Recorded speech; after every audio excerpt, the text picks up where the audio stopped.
The text came at 2:08 in the morning. I was sitting in the kitchen in my nightgown, holding a cup of coffee I'd reheated 3 times and never drank. The screen lit up and there it was. "Mom, you're not family anymore." That was all he wrote. No love, no goodbye. Just that. My hands went cold. I read it again and again, hoping I'd misunderstood. But I hadn't. My son, my only boy, the one I raised through 2 jobs and an empty pantry, the one I gave my whole youth to, had just cut me out of his life like a bad story he didn't want to read anymore. And the worst part? I knew I deserved it. Because I'd done something unforgivable. Something that even now, at 67 years old, I can barely say out loud. After my husband died, I was broken.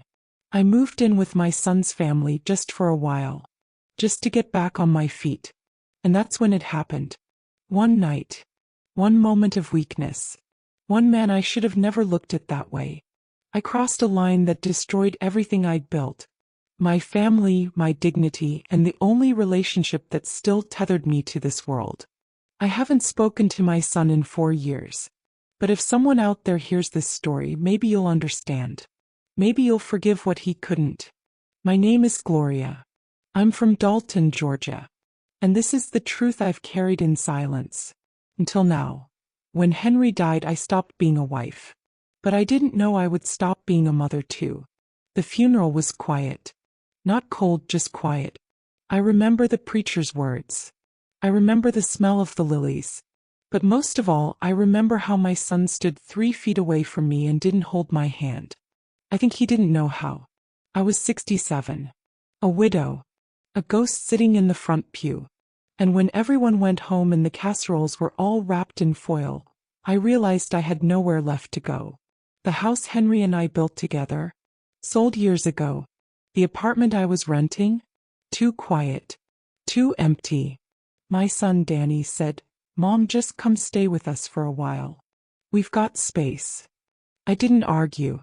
I didn't have it in me to fight silence with more silence. Danny and his wife, Melissa, lived out in Dalton, Georgia, in a 2-story home with pale yellow siding and a white porch swing just like the one Henry built me years ago. That porch swing was the first thing I noticed. The second thing I noticed was him. His name was Travis. My son-in-law. Melissa's husband. A quiet man, always polite, always helpful. Too helpful maybe. The kind of man who fixed squeaky hinges without being asked, who refilled my coffee before I even noticed my mug was empty. At first, I didn't think much of it. He was just kind of respectful. He helped me move my things into the upstairs room. Brought in fresh towels. Carried my suitcase even though I told him not to. He always smiled. Not the kind of smile that makes your stomach flutter, no, just a simple one. Familiar. Warm. Safe. But safe, things I've learned, can become dangerous when you're too tired to defend yourself. The days passed slowly. I spent my mornings on the porch swing with lukewarm coffee, pretending to read. My nights were lonelier than I expected. I could hear Danny and Melissa's laughter downstairs. Their daughter, Ellie, was only 5, always running, giggling, yelling, "Grandma," like it meant something. I smiled when she called me that. I cried when no one was watching. Travis was home often. He worked from his laptop in the den and took care of Ellie when Melissa was out. Sometimes I'd find myself watching him. The way he brushed Ellie's hair back behind her ear. The way he spoke to her with patience. The way he never raised his voice. Henry had been a good man but never gentle. Travis was gentle. One evening, Danny and Melissa had to drive to a friend's birthday party 2 towns over. "We'll be late," Melissa said. "Can you help Travis watch Ellie?" Of course I said yes. What else could I do? That night, after Ellie went to sleep, the house grew still. The kind of stillness you can hear in your teeth. I was on the couch, a glass of red wine in hand. Travis came down in sweatpants and a t-shirt, hair damp from the shower. He poured himself a drink. Sat across from me. Turned on the TV, but neither of us watched it. I don't know how it started. Maybe a story. Maybe a laugh. But at some point I looked at him and he looked at me, and the air between us felt heavier than it had any right to be. He said something soft. I don't remember the words. I remember how it felt. Like someone had wrapped a warm blanket around a part of me I'd forgotten was cold. He didn't kiss me that night. But he didn't have to. Something had already been broken.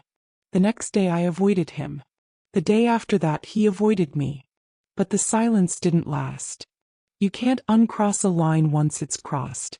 1 week later, Danny and Melissa had a weekend church retreat. They asked me again to help with Ellie. Travis and I were alone in the house for most of that Saturday night. Ellie was asleep upstairs. The rain had started, light at first, then harder, tapping the windows like it knew what we were about to do. He brought me a blanket. Sat beside me on the couch. Our knees touched. I missed being seen, he whispered. I said nothing. His hand found mine.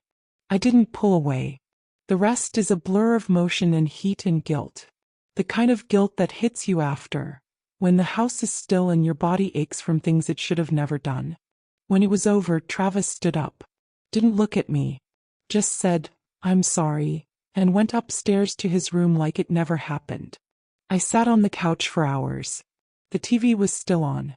Some infomercial about knives that never dull. I stared at the screen and wondered what part of me had finally dulled. The part that knew better or the part that stopped caring. I should have left that morning. I should have packed my things and gotten on a bus back to nowhere. But I didn't. Because I was weak. And I told myself it would never happen again. But it did. Twice. Then 3 times. Then one afternoon, Ellie was outside drawing chalk on the driveway when I felt my phone buzz. It was from Danny.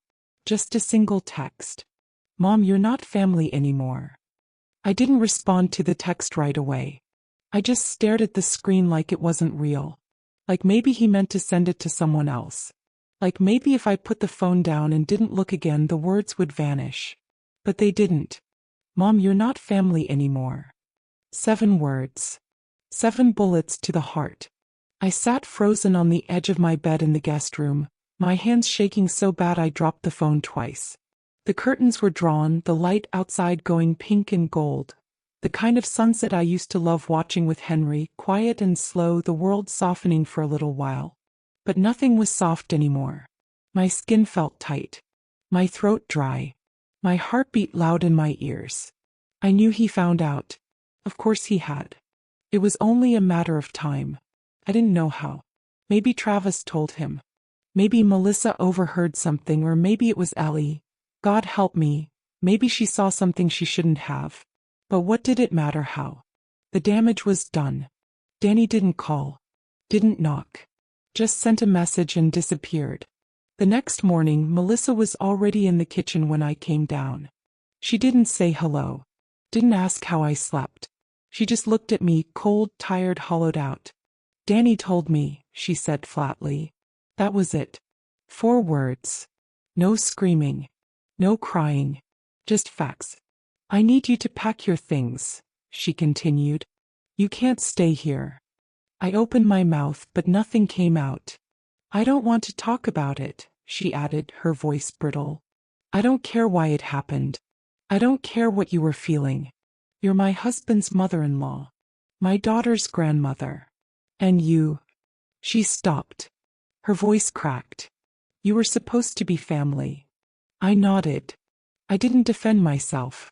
What could I possibly say? I went upstairs, packed my bags in silence, every zipper and button screaming louder than words. When I came back down, Ellie was sitting on the living room rug, drawing a rainbow with crayons. She looked up, her little eyes full of confusion. Are you going somewhere, Grandma? I froze. Melissa turned to her. Grandma has to go on a trip, sweetie. Ellie stood up and walked to me. She wrapped her arms around my legs like she always did. Will you be back by Saturday? She asked. We're going to make cookies. I bent down and hugged her tight, tighter than I should have. I don't know, baby, I whispered. I don't know. Then I walked out of that house, past the swing I used to sit on, down the gravel path where Travis used to park his truck. And I didn't look back. I stayed 2 nights at a motel on the edge of town. The kind of place where the towels are too thin and the lights hum when you turn them on. I didn't sleep. I didn't eat much either. Just sat by the window and watched cars pass, wondering how long it would take for the shame to wear off. Turns out it doesn't. On the third morning, I opened my phone and stared at Danny's message again. Still there. Still real. So I did something I hadn't done in years. I prayed. I knelt by that motel bed like a little girl and whispered into the dark. God, if you're still listening, please, don't let this be how it ends. By the fifth day, I moved into a trailer park 2 counties over. It was small, quiet. The kind of place where nobody asks questions. I got a job folding clothes at a thrift store. Pretended I was just another old woman with a past she didn't talk about. I didn't hear from Danny again. Not for months. Until Christmas. That December I mailed Ellie a sweater I knit myself, blue with little stars stitched in. No note. No explanation. Just love in yarn. A week later I got a letter back. Not from Ellie. From Melissa. Don't contact her again. That was all it said. You'd think that would be the end of the story. But it wasn't. Because even after all that, I still thought about Travis. I hated him. I missed him. I blamed him. I blamed myself more. There were nights I'd wake up reaching for someone who wasn't there. There were mornings I'd smell his shampoo in my dreams. Sometimes I wonder if he ever told the truth. If he ever sat down with Melissa and said, "It was me too." Somehow I doubt it. Because men like Travis, they float on the surface. It's women like me who sink. 6 months later, I ran into someone at the grocery store in Dalton. A woman named Diane, old church friend, soft voice, sad eyes. "Oh, Gloria," she said, touching my arm. I heard. I didn't believe it. "Not you." I smiled like a woman who'd already drowned. "Believe it," I said. She paused, then asked softly, "Do you regret it?" I thought about that for a long moment. Then I said the truest words I've ever said in my life. I regret everything. Except that I finally know what kind of mother I was, and what kind of woman I became. She nodded, didn't say more. And that was that. It had been 2 years since I last saw their faces. 2 full years since I stood on that porch with my suitcase in one hand and shame in the other. Since Ellie wrapped her arms around my legs and asked if I'd be back by Saturday. Since my son cut me off with a text message colder than the grave I'd buried my husband in. In those 2 years I learned how to live in silence. Not the quiet kind, I'd always known that. But the loud kind, the kind that fills a room like water. The kind that talks back when you're alone with your guilt. My trailer in Calhoun was small. Clean. Faded curtains, linoleum floors. A single photograph of Henry above the stove. I worked 3 days a week at a thrift store for hours at a time. The rest of the week I spent knitting, reading, and staring out the window like a woman waiting for a letter that would never come. I never got Christmas cards. Never got a phone call. But I kept sending gifts. Little things. A book for Ellie's birthday. A scarf in her favorite color. All returned. Unopened. Melissa had made herself clear. And yet, something in me still hoped. I know how foolish that sounds. But when you're old, hope is a habit you don't know how to quit. It was spring when the letter came. A Tuesday. April. Dogwoods blooming. I found it wedged in my mailbox between a bill and a coupon flyer. No return address. Just my name in a young hand, neat but unsure. Inside was a folded sheet of lined paper. Blue ink. No greeting. No, "Dear Grandma." Just, "I remember the cookies. I remember your laugh. I don't know what you did, but I miss you." My hands went cold. It was Ellie. He had to be, what, 8 now? Maybe 9? I read that letter 5 times before I let myself cry. I wanted to write back. To explain. To apologize. But what would I say? Grandma made a mistake so big even your daddy couldn't forgive it. I hurt someone I love. I hurt all of you. No child should carry the weight of an adult sin. So I folded the letter, tucked it in the back of my drawer next to Fred's obituary and Henry's wedding band, and said a prayer. A prayer that maybe, just maybe, she'd grow up and understand someday. 2 months later I saw Travis again. I was in town for a doctor's appointment. Hypertension, stress. Nothing new. Afterward, I stopped at the grocery store for bread and milk. And there he was. Aisle 6. Looking at cereal. I froze. He hadn't changed much. A little more gray at the temples. Same sad, quiet face. Same hands I remembered far too well. He turned. Saw me. Our eyes locked. He looked like a man who'd seen a ghost. I didn't speak. Neither did he. But he followed me to the parking lot.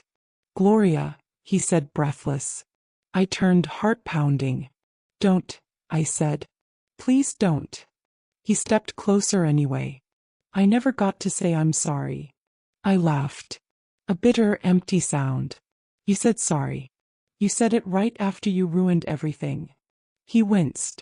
You think I didn't ruin myself too? I stared at him. You still with her? I asked. He hesitated. No. Melissa left 6 months after you left. I blinked. She found the emails, he added. The ones I never deleted. There was the other shoe. He kept proof. He got caught. Not for me. Not to protect me. Just because he was careless. I loved her, he said. But I cared about you too. Don't, I repeated. He reached into his pocket. Handed me something. A photo. It was Ellie, now older, taller, smiling with braces. Holding a puppy. She still asks about you, he said. Even after everything. She remembers the stories you told her. The porch swing. The cookies. I stared at that photo like it was a lifeline.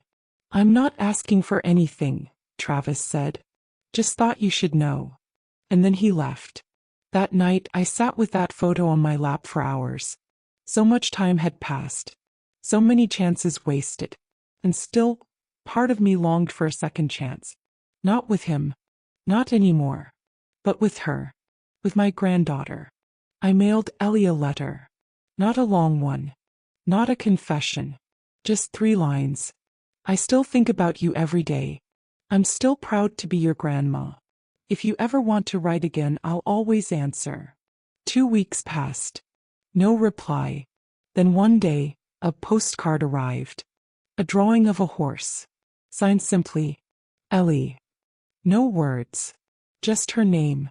But it was enough. I didn't expect her to come. Not after all that had passed. Not after the silence, the letters returned, the phone calls unanswered.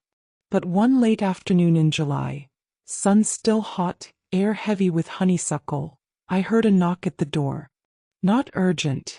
Not loud. Just 3 soft taps like a question. I opened the door and there she was. Ellie. Taller than I remembered, maybe 10 now.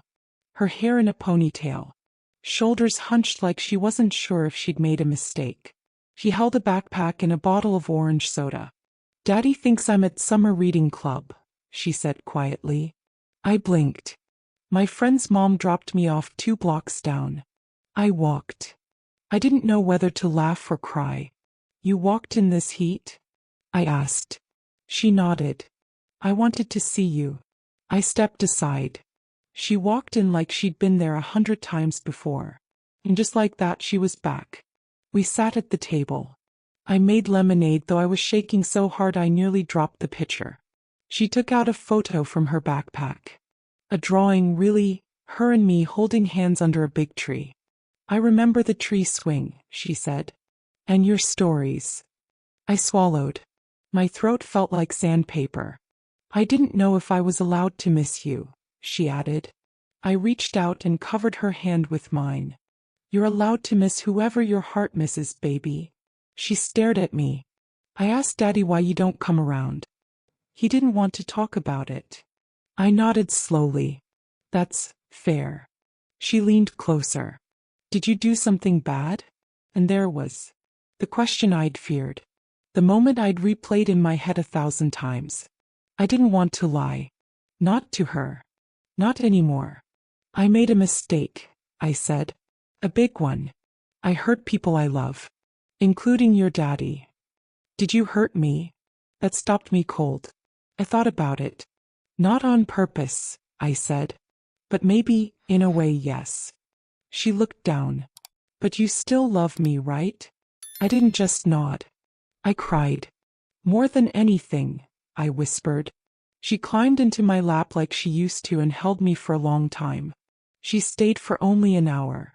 I walked her halfway down the block to where her friend's mom would pick her up. We didn't talk much on the way. But just before she got in the car, she turned and said, "I think Daddy still misses you. He just doesn't know how to stop being mad." I smiled through the tears. "I know, baby. I miss him too." The next few weeks passed slowly, but something had shifted in me. I wrote Danny a letter. Not begging. Not defending myself. Just honest. I told him I loved him. I told him I understood his anger. I told him I would always be here even if he never wrote back. I told him I saw Ellie and that I didn't tell her everything, only enough to let her know she was still loved. I dropped it in the mail and told myself not to hope. But hope is a habit. I told you that before. A month later I got a call. I almost didn't pick up when I saw his name on the screen. Mom. His voice was tired. Hesitant. "Danny," I breathed. "Hi." There was a pause. Then, "Ellie told me she saw you.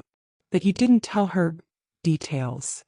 "I wouldn't," I said. "She's a child." Another pause. Then, "Thank you." We talked for 11 minutes. About nothing and everything. He didn't say he forgave me. But he didn't hang up either. And sometimes silence is its own form of healing. Weeks turned into months. Fall came. The leaves changed. Danny brought Ellie by one Sunday afternoon. They stayed an hour. We had coffee. I baked banana bread. We talked about school books, the weather. Not the past. Not yet. But near the end, as he helped Ellie with her shoes, he looked at me and said, "You look tired, Mom." I smiled. "Getting older does that." He paused. Then added, "I've been tired too." I nodded. "I know." He looked at me again. Really looked. Like he was trying to see the mother he remembered before everything fell apart. And just before he left, he said, "I'm not ready to talk about it yet. But maybe one day." And I said, "That's all I ever wanted." It had been nearly 3 years since Danny sent that text. And 1 year since we'd spoken again, carefully, cautiously. The way you speak to someone when the air between you still smells like smoke and ash. But he'd come by a few times. Sometimes with Ellie. Once alone. Each time we stayed in the shallow end of conversation. Weather, health, work. We never touched the deeper part. The part where the pain lived. The part where I ruined everything. Until one night we did. It was early November, just after daylight savings had stolen the evening light. Rain was falling soft and steady. Danny had dropped Ellie off for a sleepover with a friend and stopped by, just to bring you some firewood. He was always like his father, hiding softness in acts of service. I made coffee. We sat on opposite ends of the couch, the silence deep and wide between us. He said nothing for a long time. Just stared into the fireplace where the logs cracked and flared. Then softly, "Why?" I looked at him. He didn't raise his voice. He didn't look angry. Just tired. "Why did you do it?" he asked again. "With Travis." The name hit like a stone even after all this time. I opened my mouth. Closed it. Started again. "Because I was lonely," I said. "Because I was grieving. Because I missed being touched. Because he was there. Because I didn't think." He didn't flinch. Just nodded once, slowly. Kept going. "Because I thought my life was over after your father died. Because no one had looked at me like I was still a woman in years. And I wanted, just once, to feel something other than hollow." He turned toward me. "I didn't need an explanation," he said. "I needed the truth. That was it." And for the first time since that terrible day, I realized I'd never really told him the truth. I'd told myself stories, excuses, reasons, but never the truth. I looked at my son and said the words I should have said years ago. I was wrong. I broke something sacred. I betrayed you, Melissa, even Ellie. I betrayed myself. And I've hated myself for it every day since. He stared into the fire again. I thought you were supposed to protect us, he said. I nodded. I thought that too. And I failed. There was a long silence. Then he whispered, I wanted to forgive you so bad. But I didn't know how to stop hating you. And now? I asked. I don't know, he said. But I'm here. And that's a start. After that night something shifted. He came by more often. Helped fix a leaking pipe under my sink. Brought me his old crock pot. Invited me to Ellie's school play. Little things. But you can build a whole new world out of little things if you're patient. One Sunday morning we were having pancakes on the porch when a red truck pulled into the drive. I knew before he stepped out. Travis. Older now. Beard scruffy. Eyes sunken. He looked like a man who'd spent years carrying a shame too heavy for one back. Danny stood up before I could. What are you doing here? He asked flatly. Travis held up his hands. I'm not here to cause anything. I heard. Gloria wasn't well. I wanted to see if she was okay. I felt my stomach turn. I don't want him here, Danny said. It's okay, I said softly. Let him speak. Danny crossed his arms but didn't move. Travis looked at me. I never said it properly. I'm sorry. I ruined everything. I ruined your family. I took something sacred and made it ugly. I said nothing. He looked at Danny. I don't expect you to forgive me. God knows I wouldn't if I were you. But I had to say it. For whatever it's worth. Then he turned back to me. I cared about you, he said. But I never should have touched you. That was my sin. And I live with it every day. I stared at him a long moment. You should, I said. And he nodded. Then got back in his truck and drove away. He hasn't come back since. That night I couldn't sleep. I sat on the porch, blanket around my shoulders, watching the stars. And I realized something I hadn't fully let myself believe until then. I might never be whole again. But I was no longer broken beyond repair. Danny had come back. Ellie still loved me. And I had forgiven myself, if only just enough to breathe. I once said that some mistakes rot you from the inside. That some cages are locked from within. But now I know that even rusted locks can be picked with time. With grace. With truth. When I close my eyes now, I don't see that text anymore. I used to. For years it haunted me. Mom, you're not family anymore. 7 words. 7 bullets. 1 lifetime of regret. But now when I dream I see Ellie in the kitchen. She's laughing. She's stirring cookie dough with too much flour on her nose. Danny is at the table fixing a broken leg on my old chair with duct tape and quiet focus. There's a soft jazz record playing in the background. The light outside is golden. And I'm home. Not just in the room, but in the way they let me back into their lives, piece by piece. No one said it was easy. And no one called it forgiveness out loud. But it came anyway, slow as honey, warm as sunrise. It took time. It took shame. It took truth so raw I could barely say it without shaking. But what I've learned, what I came here to say, is this. Sometimes family doesn't disappear in one big explosion. Sometimes it unravels. One choice at a time. One moment of weakness. One lie you tell yourself to survive the silence. And if you're lucky, if you're really, really lucky, the people who love you may come back to help you stitch it together again. Stitch by trembling stitch. Let me tell you how it ends. I didn't die bitter. I didn't die alone. 2 years after that conversation with Danny, I got sick. The kind of sick you don't recover from. Cancer. Stage 3. Then 4. The doctors gave me a number. I ignored it. Because life isn't a countdown. It's a circle. You come back to the beginning. The people, the places, the stories, whether you want to or not. Danny was there. So was Ellie. She was 14 by then. Her voice deeper, her eyes wise beyond her years. She held my hand in the hospital and told me she loved me.